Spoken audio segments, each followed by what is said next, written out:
We are living in the generation with freedom and democracy. Our social aspect has now evolved and more different from our past.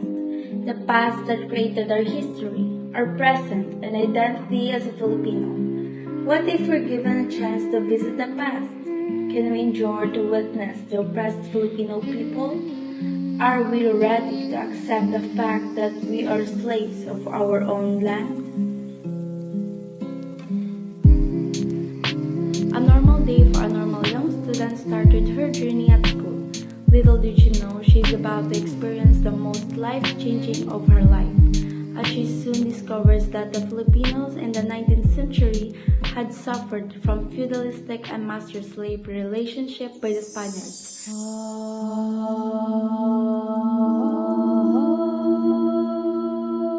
Between the 16th and 19th century, the native Austronesian inhabitants of the Philippines were known as Indios, a word of the Spanish colonial racial classification.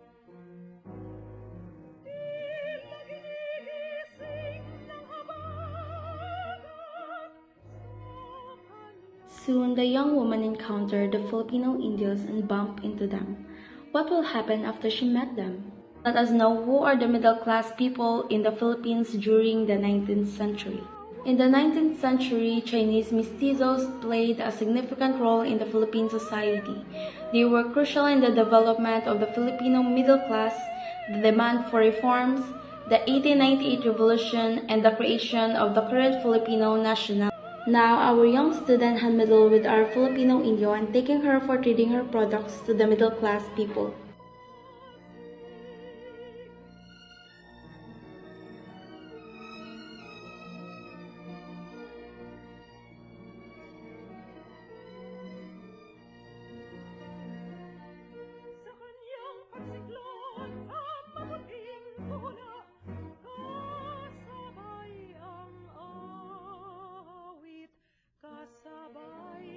Let us meet the high class. The Spaniards, the Peninsulars, and the friars are among the individuals who belong in this class. They held also the most important government jobs and made up the smallest number of the population. The friar. They were in charge of maintaining the town's inhabitants list. Every document pertaining to the town's finances had to bear his signature. The friars also acted as peacemakers who put an end to uprisings. The friar taken our young student to his class and made her sit wherein he attended his classes to the Filipinos in the 19th century.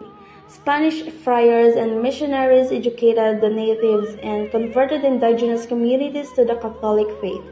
Over the years, one of the major constants of the Spanish colonial control was the influence of religious orders.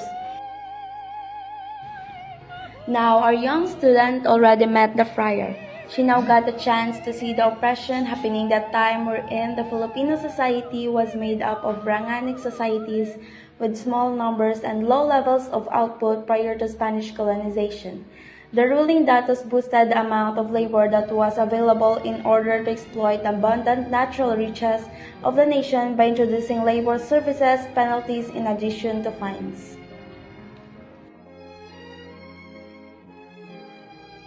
Even after many years of independence from our conquerors, certain remnants of colonialism remain.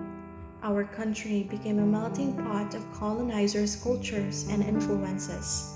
There were benefits and drawbacks to colonialism. Some brought excellent influences and tradition to our country, while others left our fellow citizens with awful recollections of the past. Regardless of what transpired, the Philippines still shows the wonderful things introduced by our captors. Filipinos in the past have shown a deep love for the nation and have been bold enough to struggle for our rights.